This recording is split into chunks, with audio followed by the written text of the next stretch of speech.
Okay mga ka-TH,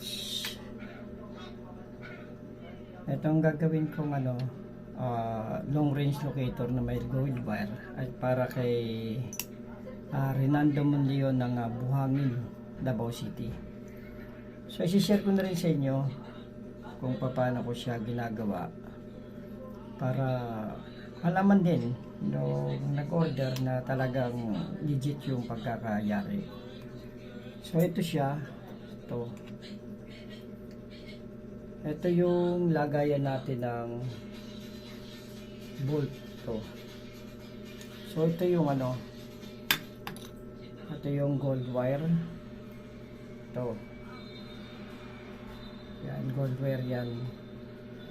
Malayo yan sa kulay ng tanso. Ayan o. Ginto to eh. So ilalagay ko siya dito sa bolt at yan ang ilalagay ko dito ngayon. So yan yung pinaka power load nya dito sa loob.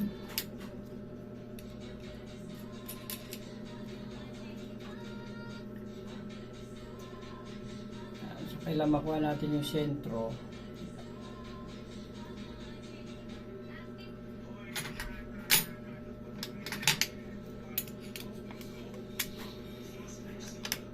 share ko lang sa inyo para may idea rin kayo kung ano talaga yung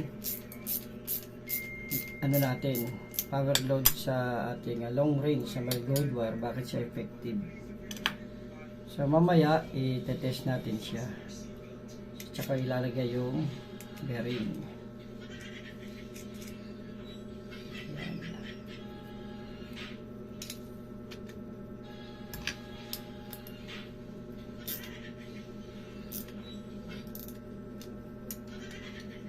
Okay, so dito naman sa dulo ng antena, itong dulo yung gold wire ito. Yun, layo ng kulay doon sa hindi, ito tanso to eh. Ito yung ginto.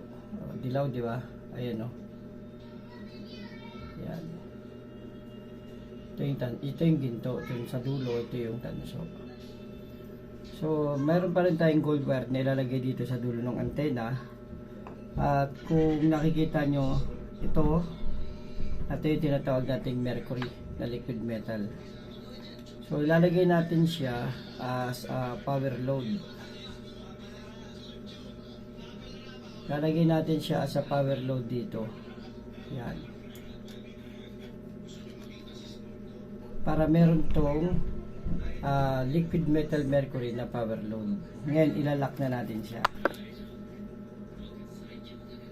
Ilalak ko na siya ng para makita nyo dito yung power load oh. Ayun yung mercury oh. Yan. So para hindi matapon yung mercury, kasi yan ay lumalabas, ilalak natin siya nitong glue.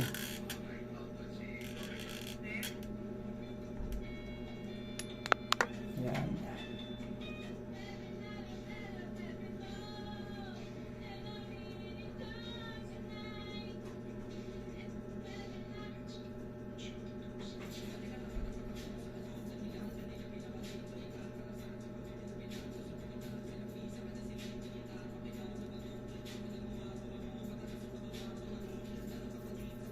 So ganyan yung paggawa ko ng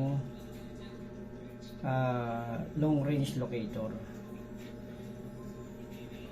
na may gold wire.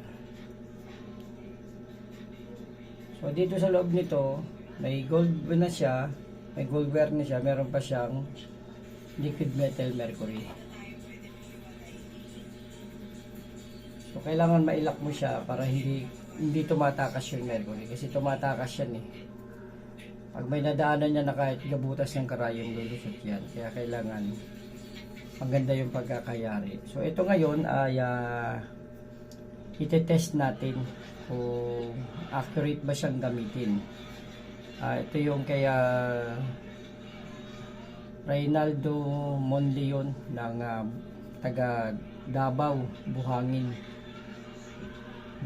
Davao. Okay, so ito yung kanyang handle. Ito. Yan.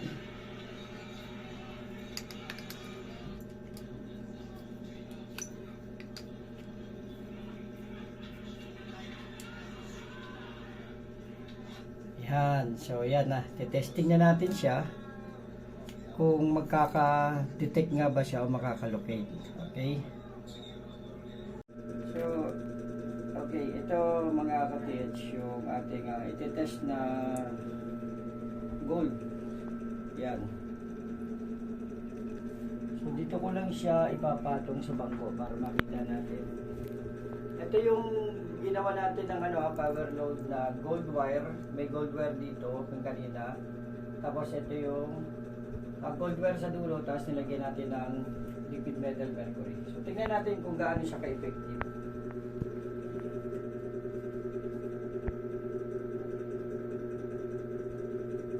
Lakas ang hatak dito. Kapag dito ako, dito naman, tingnan natin kung hahatakin niya agad yung ginto.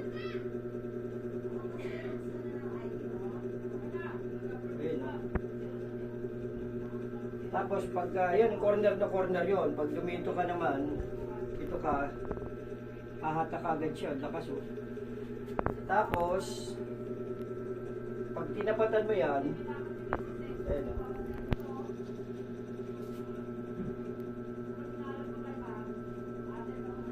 Tama eh, yan oh.